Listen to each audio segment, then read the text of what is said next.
Mi suegra me odiaba sin razón, hasta que entendí que temía perder el control sobre su hijo. Nunca pensé que enamorarme de alguien implicaría entrar en una guerra silenciosa, una guerra donde las sonrisas escondían amenazas, donde las palabras dulces eran solo una fachada, y donde el verdadero enemigo no era quien yo creía. Durante mucho tiempo pensé que mi suegra simplemente no me soportaba, que era una de esas historias comunes donde la madre nunca cree que ninguna mujer es suficiente para su hijo, pero estaba equivocada. No se trataba de celos, ni de orgullo, se trataba de control. Y cuando finalmente lo entendí, ya era demasiado tarde, porque no solo estaba perdiendo a mi prometido, estaba empezando a perderme a mí misma. La primera vez que crucé la puerta de la casa de la madre de Mateo, sentí una presión en el pecho que no supe explicar. No era nerviosismo, era algo más profundo, más instintivo, como si una parte de mí intentara advertirme que diera media vuelta. Aún así, entré. Mateo me sostenía la mano con firmeza, sonriendo, completamente ajeno a lo que yo estaba sintiendo. Cuando ella apareció, su presencia llenó la habitación de una manera incómoda. Me observó de arriba a abajo, sin disimulo, como si estuviera analizando un objeto defectuoso. Sonrió.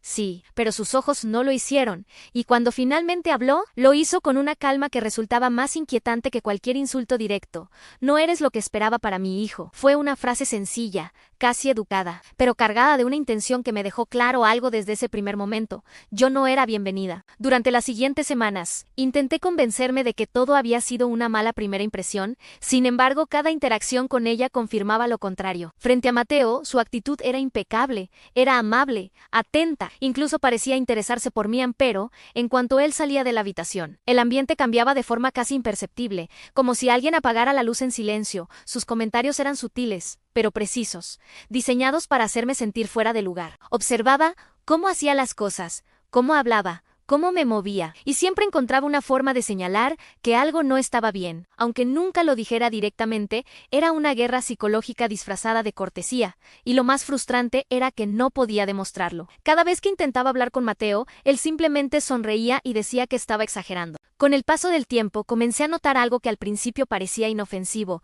pero que poco a poco empezó a inquietarme. Mateo no solo era cercano a su madre, dependía de ella, la llamaba todos los días, a veces varias veces al día, no solo para contarle cosas, sino para consultarle decisiones que, en teoría, nos correspondían a los dos. Desde que cenar hasta planes importantes para el futuro. Si ella no estaba de acuerdo, Mateo dudaba. Si ella desaprobaba algo, él retrocedía. No era una relación normal entre madre e hijo. Era como si ella siguiera dirigiendo su vida desde las sombras, y él ni siquiera lo cuestionara. Una tarde, cuando Mateo salió un momento a comprar algo, su madre aprovechó el silencio para hablar sin rodeos. Se sentó frente a mí, cruzó las manos con calma, y me miró fijamente, como si hubiera estado esperando ese momento desde el primer día. No te confundas, dijo en voz baja pero firme, él puede estar contigo ahora, pero siempre va a volver a mí. Sentí un escalofrío recorrerme la espalda. No era una amenaza abierta, pero tampoco era una simple opinión. Era una advertencia, y en ese instante comprendí que lo que estaba enfrentando no era rechazo, era algo mucho más profundo. Con el paso de los meses, la situación empezó a afectar mi relación con Mateo de una manera que no supe detener. No había grandes discusiones, no había gritos, solo pequeños momentos que se acumulaban, como gotas constantes desgastando una piedra, planes cancelados porque su madre lo necesitaba, decisiones postergadas porque ella no estaba de acuerdo, comentarios que parecían inocentes pero que poco a poco sembraban dudas en él, y lo más doloroso era ver cómo Mateo comenzaba a repetir sus palabras, a defender sus opiniones, incluso cuando eso significaba invalidar lo que yo sentía. No era una pelea entre nosotros. Era como si hubiera una tercera voz constante entre los dos. Hubo momentos en los que realmente llegué a pensar que el problema era yo, que tal vez no estaba siendo lo suficientemente comprensiva, que quizás no entendía la dinámica familiar. Mateo insistía en que su madre solo quería lo mejor para él, y durante un tiempo traté de creerlo. Pero había algo dentro de mí que no encajaba, una sensación persistente de que todo aquello iba más allá de la preocupación de una madre. Era demasiado intenso, demasiado invasivo, demasiado constante. Una noche, mientras Mateo estaba en el balcón hablando por teléfono, escuché su voz alterada, algo que rara vez ocurría. No pude evitar acercarme, no quería espiar, pero lo que escuché me dejó paralizada. Su madre estaba llorando, diciéndole que la estaba abandonando, que yo lo estaba alejando de ella, que después de todo lo que había hecho por él, no merecía ser reemplazada. Y lo peor no fue eso. Fue escuchar a Mateo intentando calmarla, justificándose, prometiendo que nada iba a cambiar.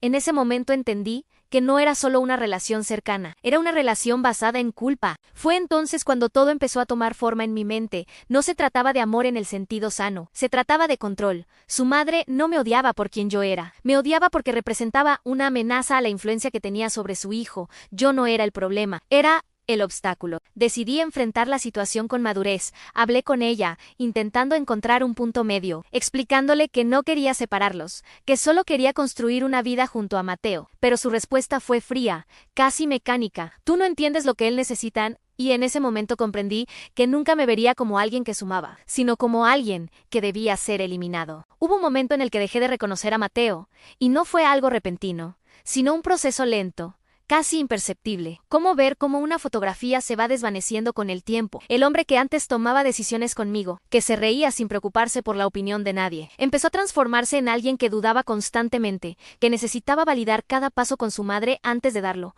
incluso si eso significaba dejarme a mí en segundo plano. Las conversaciones que antes fluían con naturalidad comenzaron a sentirse tensas, calculadas, como si siempre hubiera algo más en juego. Y lo más doloroso no era solo el cambio en su comportamiento, sino la sensación de que, de alguna manera, yo estaba perdiendo contra alguien que ni siquiera estaba físicamente presente en nuestras discusiones. Era como si su madre habitara en cada decisión, en cada silencio, en cada mirada evasiva que Mateo me dirigía cuando sabía que no estaba siendo honesto conmigo. A pesar de todo lo evidente, había algo más que no lograba encajar del todo, una sensación persistente que me decía que la situación era incluso más profunda de lo que estaba viendo. Mateo empezó a tener pequeños comportamientos que antes no tenía. Salía de la habitación para contestar llamadas, bloqueaba su teléfono con más frecuencia, y en más de una ocasión noté cómo cambiaba de tema abruptamente cuando yo mencionaba a su madre. No eran pruebas claras de nada, pero tampoco eran coincidencias. Era como si hubiera una parte de su vida a la que yo no tenía acceso, un espacio en el que no era bienvenida y que él estaba decidido a mantener oculto. Y lo peor de todo era esa intuición que no me dejaba en paz,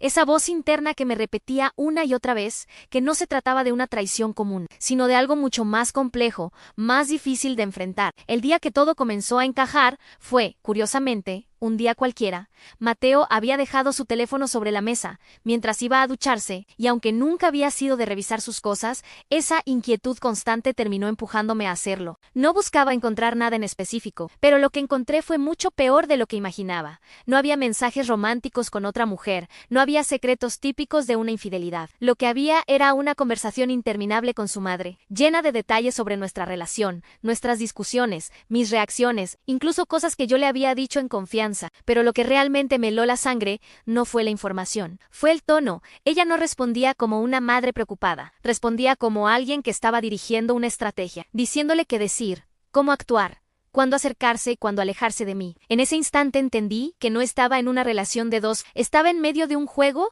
donde yo era la única que no conocía las reglas. Después de ese descubrimiento, ya no pude volver a ver nada de la misma manera. Cada conversación con Mateo empezó a sentirse ensayada. Cada gesto parecía tener una intención detrás, como si sus acciones ya no fueran completamente suyas. Era evidente que su madre no solo opinaba, controlaba, había creado una dependencia tan profunda que él ya no distinguía entre sus propios pensamientos y los de ella. Y lo más inquietante era que, en su mente, eso era amor. No veía el problema, no veía la manipulación, no veía la forma en que su vida giraba completamente alrededor de una figura que no estaba dispuesta a soltarlo. Y yo empezaba a sentirme atrapada en una dinámica que no podía cambiar, por más que lo intentara. Aún así, decidí intentarlo una vez más. Me senté con él, con calma, sin reproches, y le hablé desde lo más honesto que tenía. Le dije que no se trataba de elegir entre su madre y yo, sino de construir algo propio, algo sano, donde ambos pudiéramos tomar decisiones sin interferencias externas. Pero su reacción fue inmediata, casi automática, como si hubiera tocado un punto prohibido. Se puso a la defensiva, elevó la voz, y por primera vez sentí que no estaba hablando con él, sino con todo lo que su madre había construido en su mente durante años. Me dijo que yo no entendía, que su madre siempre había estado ahí para él, que no podía simplemente apartarla, y en ese momento supe que no era una conversación, era una batalla que ya estaba perdida. La situación llegó a un punto crítico durante una cena que, en teoría, debía ser tranquila. Todo parecía normal, hasta que surgió una discusión menor. Uno de esos comentarios disfrazados de preocupación que su madre solía hacer. Pero esta vez algo se quebró en medio de la tensión. Ella levantó la voz y dijo algo que cambió absolutamente todo. No voy a permitir que arruines tu vida como lo hizo tu padre. El silencio que siguió fue pesado, incómodo, casi insoportable. Mateo bajó la mirada, evitando la mía, y en ese instante entendí que había una historia que nadie me había contado, una verdad que había sido cuidadosamente escondida. Decidí investigar, aunque una parte de mí sabía que lo que iba a descubrir no sería fácil de aceptar. Y tenía razón. La historia que Mateo me había contado sobre su padre, un hombre que los había abandonado sin razón, no era más que una versión distorsionada de la realidad. La verdad era mucho más compleja y mucho más inquietante. Su padre no se había ido por falta de amor, se había ido porque no soportaba el nivel de control que su madre ejercía. Sobre todo, había intentado poner límites, había intentado construir una vida independiente, pero al final fue señalado como el villano, como el hombre que destruyó a su familia, y lo más perturbador era ver cómo ese mismo patrón se estaba repitiendo frente a mí, como si la historia estuviera destinada a no cambiar nunca. Con toda esa información, decidí hablar con Mateo una última vez, no desde la desesperación, sino desde la claridad.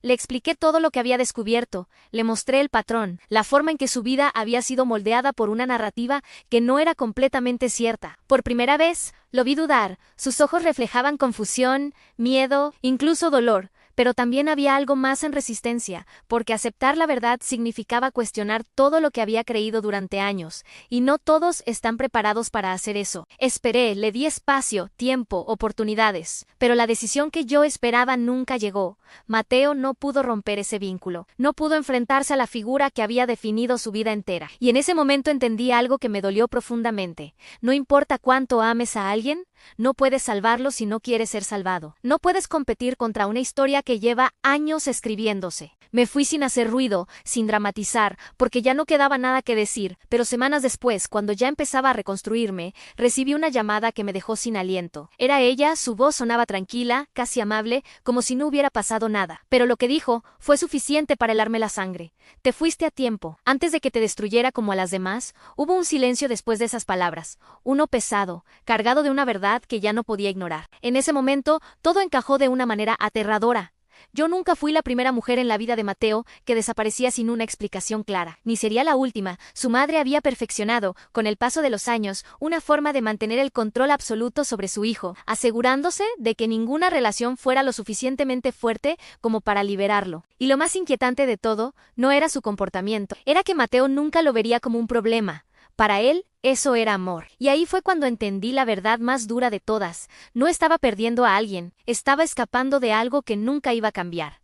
A veces, el acto de amor más importante no es quedarte y luchar, sino saber cuándo irte antes de que te rompan por completo. Y ahora dime, ¿tú habrías sido capaz de irte? ¿O te habrías quedado esperando a que cambiara? Si te gustó esta historia, déjame tu comentario. Y no olvides darle like y suscribirte para que no te pierdas ninguna historia de tu canal. ¿Nos vemos en la próxima?